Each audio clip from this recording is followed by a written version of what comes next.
Mga magtatanggang magpuslit ng shellfish galing sa karagatan na may red tide sa Eastern Samar, binalaan naman ng BIPAR. Detalye ng balita mula kay Jimmy Angay-Angay, RH32 maupay nga agad, Jimmy.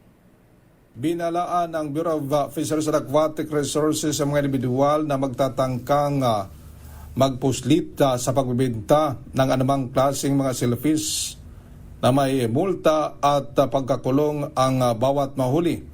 May task force ang BIPAR na itinayo katulong katuwang ang kapulisan para kumpiskahin ang mga shellfish mula sa karagatan na may red tide. Sa San Juanico Bridge, may task force ng BIPAR, mga seaport, nakabantay ang mga ito. Pahayag ni BIPAR Regional Information Officer Christine Grisula. Sa ngayon, may shellfish ban ang karagatan sa Matarena Bay sa Eastern Samar. Kung may shellfish ban, may jurisdiction.